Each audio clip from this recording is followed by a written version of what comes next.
left it before examination. Here I have lots of confidence on your memory. I feel that you people have not forgotten what the story is all about, this drama is all about. Still, let me tell you that it's a one act play where our dramatist actually really wish to point out that what is the position of our mother in our family.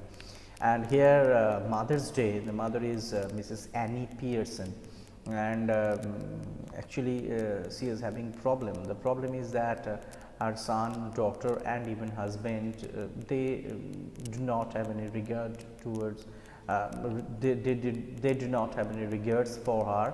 And actually Mrs. Annie Pearson had been treated just like a maid servant in her own family. So it was very pathetic. Now Mrs. Fitzgerald, being her neighbor and also being a fortune teller, she actually had come to rescue Mrs. Pearson from that condition. And in doing so, Mrs. Fitzgerald and Mrs. Pearson, by some tricks, they had interchanged their personality. Now we know that Mrs. Pearson, physically she was Mrs. Pearson, but actually she was Fitzgerald, and Fitzgerald physically Fitzgerald, but actually she was Pearson. Now actually here Pearson was sitting in her house, means Fitzgerald, actually it was Fitzgerald, and when the son and daughter they had come, actually mother scolded them very much, and they were pretty surprised because really they have not found, this was the first time they experienced that their mother who was so gentle, was so calm and so soft spoken.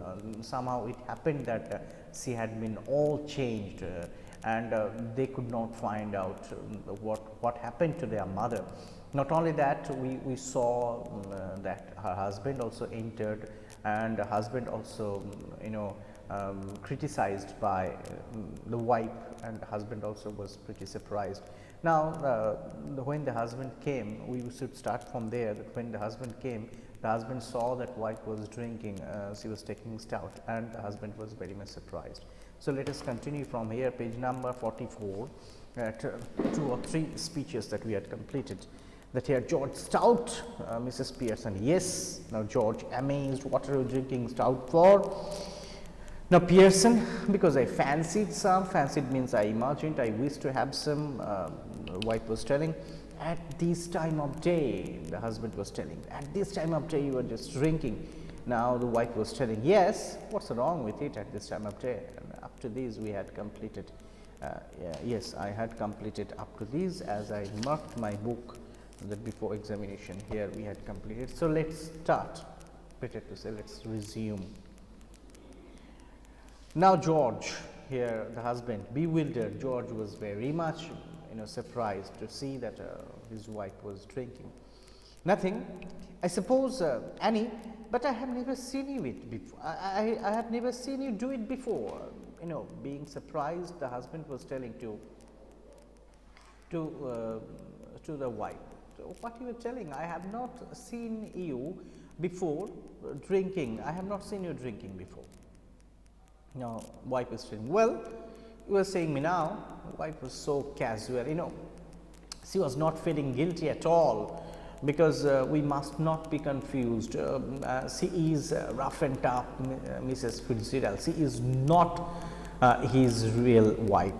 Now, and the husband George is telling with heavy distaste the way the wife was talking to the husband. Yes, and I don't like it.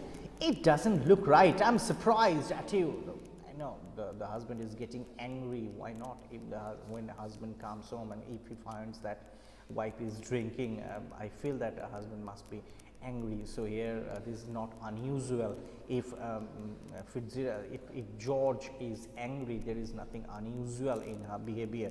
So unusuality in her behavior. So the husband was telling that here that it doesn't look right. I'm surprised at you. Now the wife is telling, well, that ought to be a nice change for you. The wife was telling, no, that ought to be a nice change, that you are getting surprised, so it should be a good change for you. Oh, the husband was telling, what do you mean? What do you want to tell by this? Now the wife is telling, it must be some time since you were surprised at me, George. The wife was telling in a so casual way, George, it's a nice one, isn't it? But it's a long days that you got surprised with me, so it's a nice one that you got again surprised with me, seeing me that I am drinking. Now George is telling, I don't like surprises, I am all for a steady going on. You ought to know that by this time. The husband is telling, no, I don't like surprises. I want a very steady life. You should know that you are my wife. Being my wife, you should know this. By the time, I forgot to tell you this morning that I wouldn't want any tea. So the husband actually let it go. The husband was really dissatisfied with what wife has done, but still let it go, because he doesn't bother much about his wife. So he told her, by the way, I forgot to tell you this morning that I wouldn't want any tea. Special snooker match night at the club tonight and a bit of supper going on, so no tea. So the husband told to the wife, okay, by the way, I had forgotten in the morning that I should tell that I don't want to take any tea, because in the club I am having a snooker match, and after the snooker match there was a bit arrangement of supper, means dinner, so I don't want to take any tea today. Pearson is telling, that's all right. There wasn't any. Pearson is telling, oh, that's all right, there isn't any. Okay, by the way, wife was telling, okay, that's all right that you don't want to take tea in this afternoon, it's okay, because tea is not ready. Now George, astonished, been surprised, extremely surprised. You mean you didn't get any ready? The husband was telling to the wife, you mean that you have not made the tea ready for me? Now wife is saying, yes, and it's a good thing too, it's turned out. And the wife told, yes, it's good. Yes, I have not done any I have not prepared any tea for you, and it's a good one, isn't it? You know, it turned out to be a good one, because you just told that you don't want tea. Now George aggravated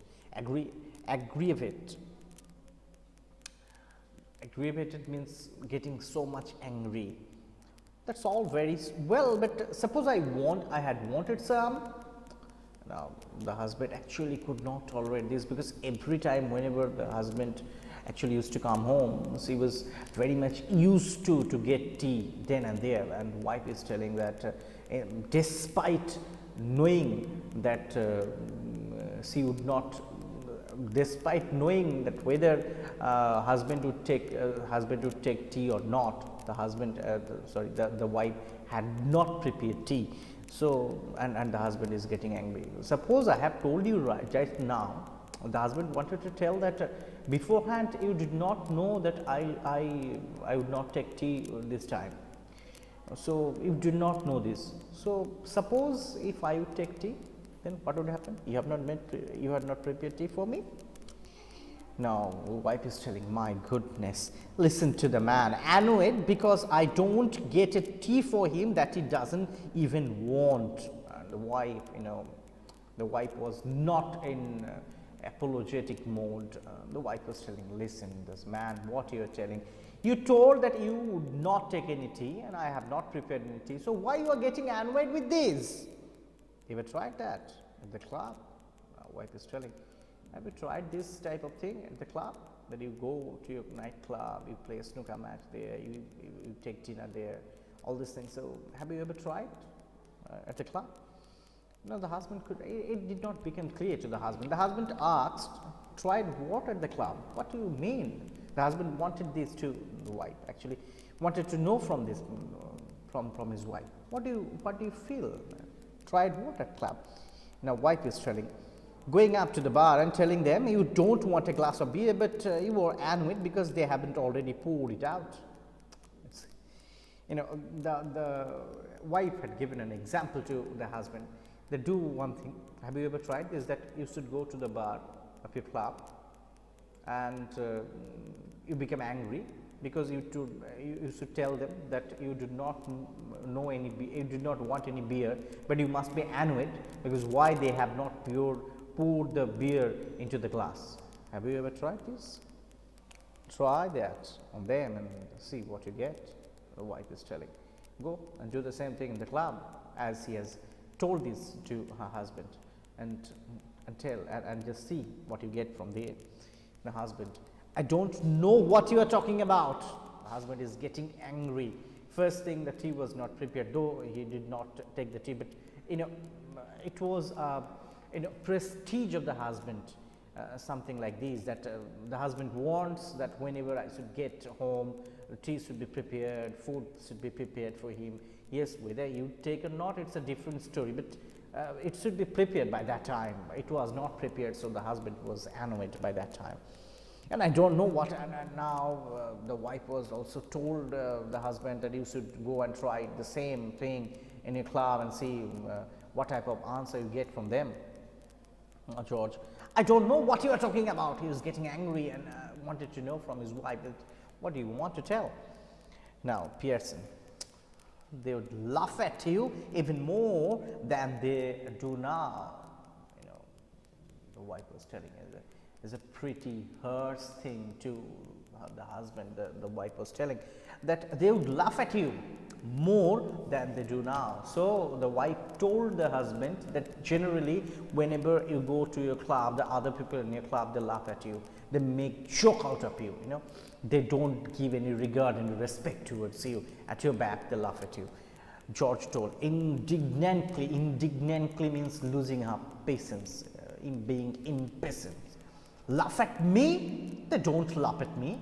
The husband was not ready to accept this fact that other people in the club, they laugh at him, and the husband was, because he is having a dignity, and at the very beginning we know that when it was told that he was a self importance character, that he wants to give importance to him.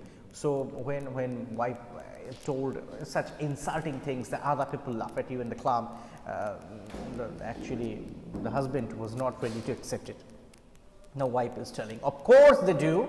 You ought to have found that out by this time. Anybody else would have done. The wife was telling, of course. The wife was telling, with lots of emphasis, the wife was telling, of course they do. They do means the other people in the club. Do what? They laugh at Mr. George Pearson. The wife was telling this. And not only that, the wife was also told that you should find it out by this time. If anybody in your place, if anybody else would do it easily, you are one of the standing jokes, famous. Now the wife was telling that in the club, to the other people, you are just one of the standing jokes. You are very famous among them because they make fun of you, and they actually give you various names here also. They can call you, they call you Pompey Pearson because they think you are slow and pompous. Here,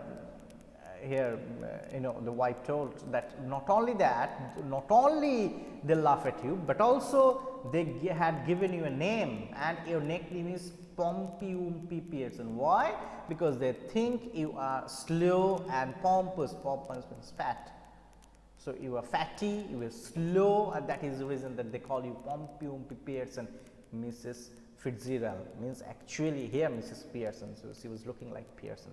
The reality we know. So here the wife told this to the husband. Now I have a question to all of you. The question is, how could Mrs. Fitzgerald come to know that the other people are called George Pearson, Pompey Pearson? I am telling you the answer. Because actually this is Mrs. Fitzgerald, not Pearson. And Fitzgerald frequently used to go to the bar. So Fitzgerald had experienced it. Probably she was among the people in the club who used to call George Pearson Pompey probably she was among them who called Pompey Pearson to George. And that is the reason that here Mrs. Fitzgerald was so much confident in telling that yes, they called Pompey Pearson. Understand? Because she was Fitzgerald, and she used to go to the nightclub. She actually led a very rough and tough life. She always enjoyed life as it comes to her, and that is the reason she told. We are not confirmed, we are not sure that Actually, Fitzgerald also calls George Pompeo Pearson, but it might be there is a possibility there that Fitzgerald probably she was one of them who actually used to call George as Pompeo Pearson, and that is the reason that she told with confirmation. Now George horrified, never. Why horrified? Because it was a great insult towards him, and the husband could not believe this. She told, never. Now the wife, it has always bitten me why you should want to spend so much time at a place where they are always laughing at you behind your back and calling you names. Now actually she was trying to make it understand to the husband that I can't understand that all the people in the club, they actually make joke of you, they call you a different name, you are standing jokes for them, but I can't understand what give you so much satisfaction going to that place, leaving your wife at home night after night, instead of going out with her, who doesn't make you look a fool. And your wife, you are leaving your wife at your back, you go to the club where other people make joke out of you, they call you a different name, they insult you at your back, and you leave your wife who has lots of regard, lots of respect towards you, who doesn't feel that you are a fool. He gives lots of respect, lots of regard to you, but leaving that wife, you go to that club to be humiliated by the other people, to be insulted by them, to be a subject of their jokes. I don't feel that what type of enjoyment, what type of satisfaction you get from there. Now Cyril enters, right? So it's a great lesson that Mrs. Pearson told this to George. Now Cyril enters, right? Don't forget that Cyril had gone to the kitchen, because Cyril, before we know that he threatened his, he tried to blackmail his mother emotionally, and he told that I'm going to the kitchen for taking food and all this.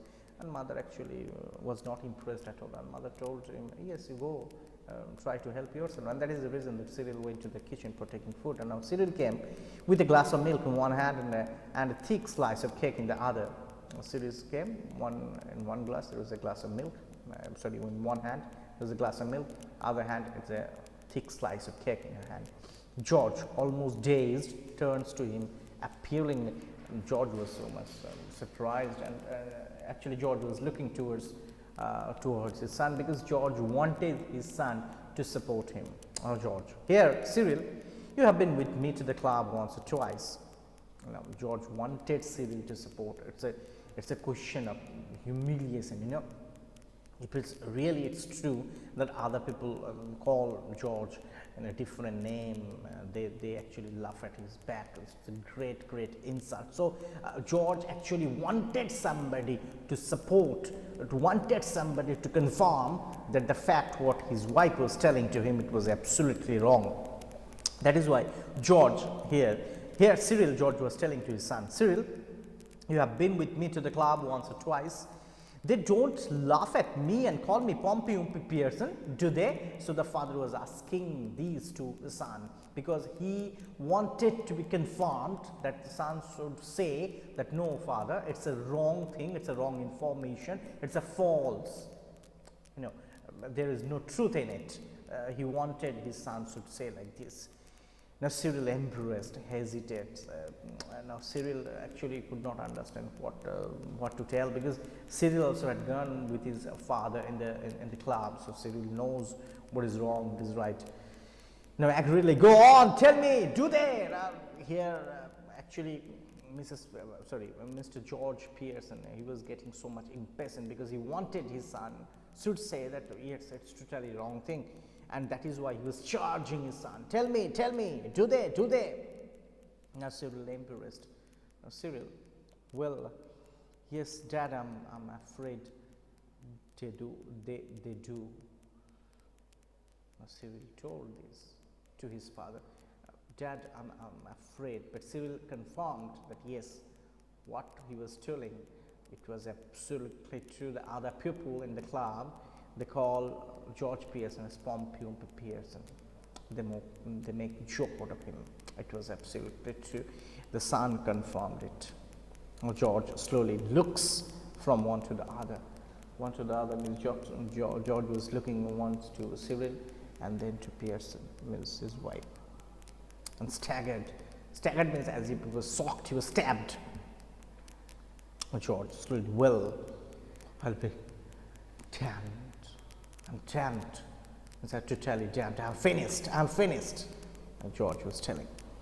Now George gets left slowly, almost as if somebody had hit him over his head. See, this expression that George came to know that he had been called Pompey Pearson in the club and other people laugh at him. Really, he was so much shocked that from his appearance, it seems that he had been brutally hit on his head. Cyril, after watching him go, turns indignantly to Mrs. Pearson, and the son saw that father had gone out of that room, and then the son actually looked at the mother. Cyril, no, you shouldn't have told him that, Mum. Cyril is telling, no, Mum, you should not tell this to Dad. That's not fair. You have hurt his feelings, mind you. The son is telling to the mother, you have hurt his feelings, see, you must not tell this. Yes, we know that truth sometimes become very harsh, and we must not tell all the truths in front of everyone. So Cyril actually wanted the same to the mother. You must not tell this. You have hurt your feelings. Now mother was telling, sometimes it does people good to have their feelings hurt. Mother was very strict and very appropriate answer. Sometimes it does people good to have their feelings hurt. The truth ought not to hurt anybody for long. Mother was telling, it was truth, and the truth should not hurt anybody for long. If your father didn't go to the club so often, perhaps they would stop laughing at him. Mother told to her son that you are telling that I have done the wrong thing, but sometimes it happens that hurting the feeling sometimes may change the scenario, and if your father stopped going to the club so frequently, then it might happen that the people in the club who call him Pompey Pearson, who had given him the name, they would stop altogether. Cyril gloomily means being serious. I doubt it. Cyril told, I doubt it whether the people in the club, they would really stop all this or not. Have you understood? So today, up to this, I feel you have understood. It's a hilarious play that I have been telling about, and enjoyable too. So today we are leaving it in the page number 45. We're having few pages left. How many? It's up to 52, so 6-7 pages left, and very soon we will complete all this. So today it's thank you and for joining my class, and goodbye from my side.